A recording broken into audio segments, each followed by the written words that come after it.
Welcome to SKML Chess Academy YouTube channel. In the last two videos, we have seen the endgame lessons 1 and 2, the staircase method and the box method, which we use to checkmate the enemy king when we have two major forces or one major force. Now, in this video, we are going to do some tests to evaluate our understanding of the previous concepts. Let us start. I suggest viewers, whenever the test question appeared, please pause it and check for the answer. Prepare your answer, then once you write down your answer, then continue the video and check whether your answer is correct or not. Let us see. Let us see position number 1.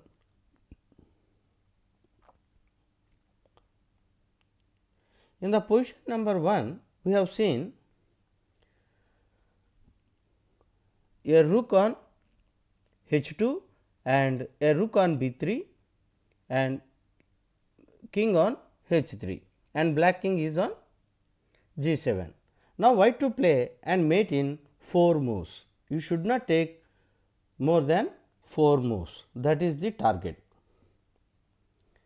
Actually, that is the goal of this exercise. You should checkmate the enemy king within 4 moves. Now, please pause the video, prepare your answer.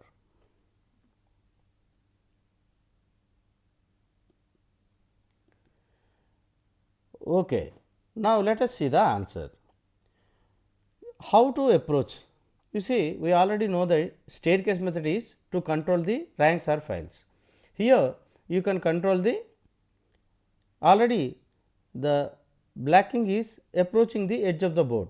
So, you do not allow it to come to the F file, it is already on the G file nearer to the H file. So, you control with your other rook, place the other rook into the F3. So, that now the black king can move either on the G file or can go to the H file. Let us see if it moves to what happens if it moves the G file. With the G file, what happens is now you move the other rook to G file and say check. Now, black king has to move to H file. Now, to checkmate, all we need is to checkmate on the H file. Where can we give a H file? There are, you see, if you try to move this rook to 8th rank and want to deliver the checkmate on H8, the black king may move towards the H8 square. So, what here the correct move is play, you do not move this G file rook, because it has to control the G file. So, move the F file rook and place it on F4. So, our idea is to deliver the checkmate on H4 square, whether it move towards H8 or towards H5, then the checkmate is inevitable. Let us see if it comes here, we can give a check, because since our king is protecting this square. So, that is the answer for the test number 1. Let us see test number 2. I hope you understand.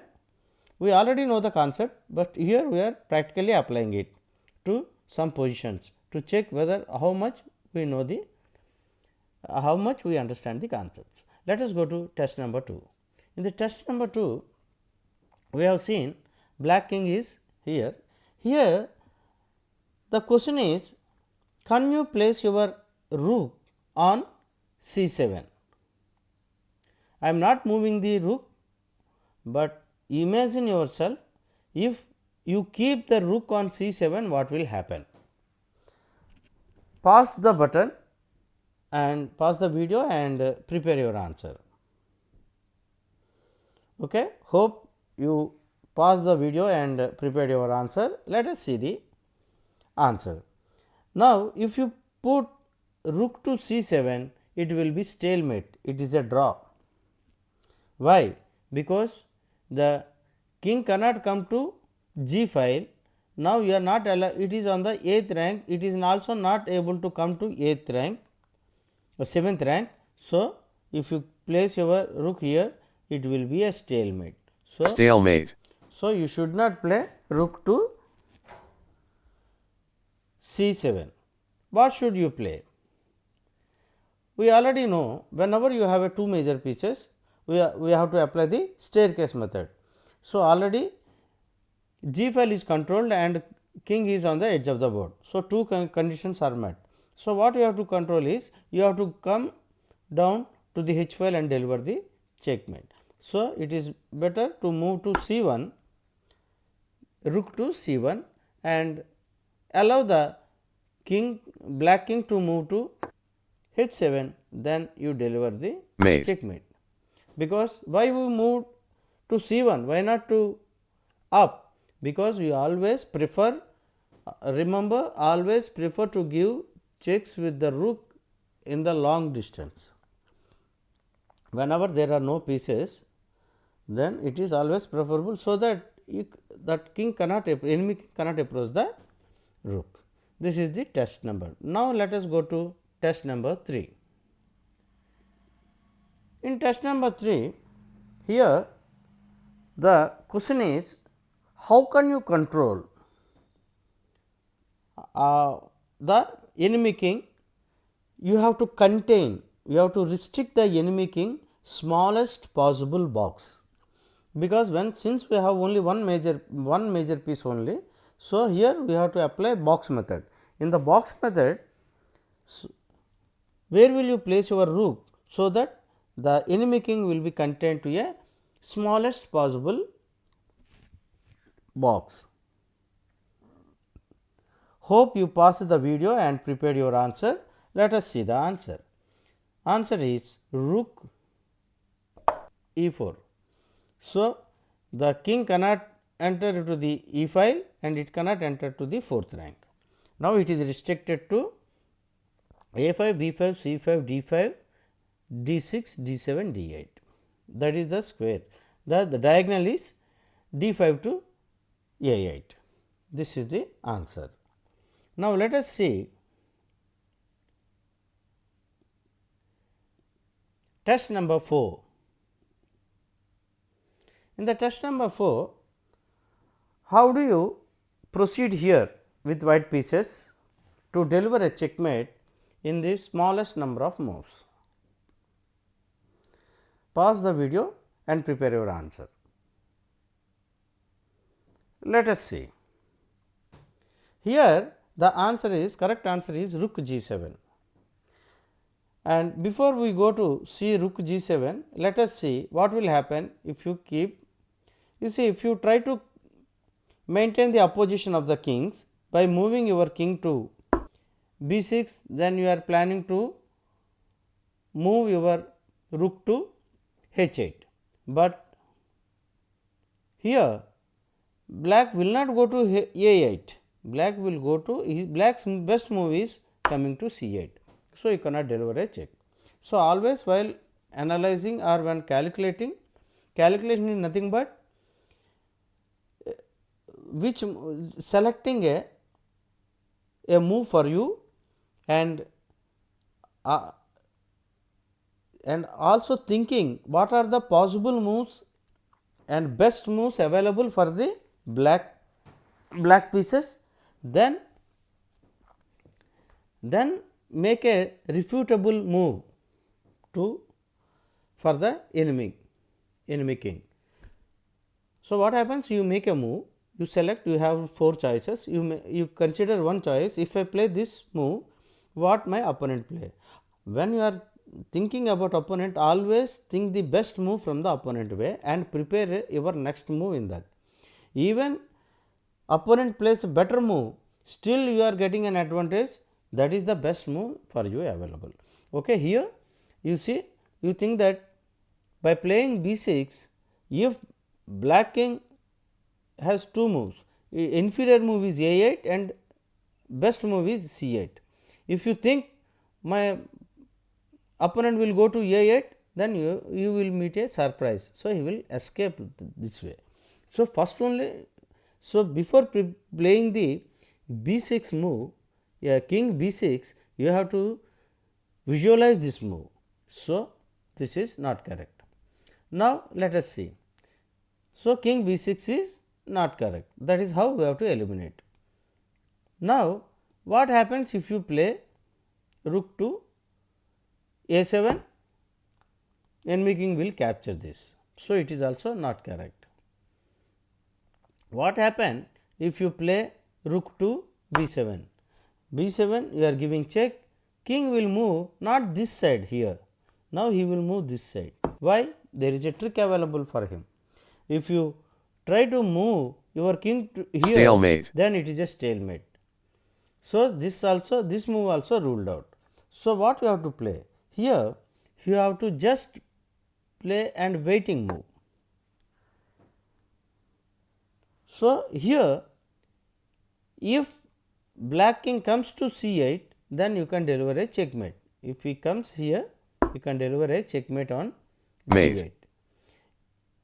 So, after playing rook g7, if opponent plays to a8, then you move your king to b6, because here now only king is black king has only one square left. He comes to b8, then you deliver a checkmate on g8. That is how you have to think. All this process is known as calculation, and for the for betterment of chess, you want to become a good player, your calculation skill should be enhanced. You have to calculate, that is where your mind will heat up. Now, let us see. So, calculation is not to become efficient in calculation is a continuously you have to think about many positions, and once you practice, then it will become natural to you to calculation and visualization also. Okay, if I move this piece, this now here in endgame there are very few pieces, but in middle game there will be many pieces. So, there you have to see so many calculations, so many possible moves are available. So, there you have to take more time. So, but that is the reason why we started with the end games here. Now, you end games, you prepare in end games, it will help you to understand the weaknesses and strengths of a piece, and also introduction to you to the calculation method. Okay. Let us see test number 4. Now, test number 4 is already finished. Now, we will go to test number 5. In the test number 5, position shown to you. In this, white want to capture the f6 pawn. Is it correct or not? Pause the video and prepare your answer. Hope you all prepared your answer. Here this is wrong, because when this queen captures this f6, if queen captures the f6 pawn, it is a stalemate. So, what is the best move for this? Best move is, since the king is at the edge of the board and on the 8th rank, so place your major piece, single major piece on the 7th rank to restrict the opponent king to the last rank. So, he can only move to this side, then you move this side. Here he has to move only forward. If he comes back, there is a checkmate at the mate. Here also there is a checkmate, and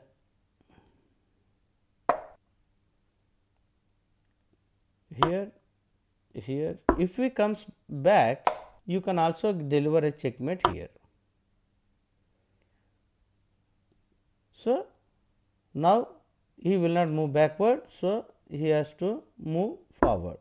Then now you capture this pawn. Now, wherever he goes, it is a checkmate. If he goes forward, then you will be checkmating him on the g7 square, or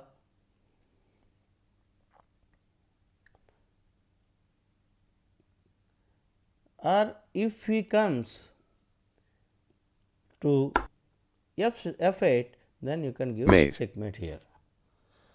So, that is the solution for the test number 5. Now, let us see test number 6. In the test number 6, why to play and win?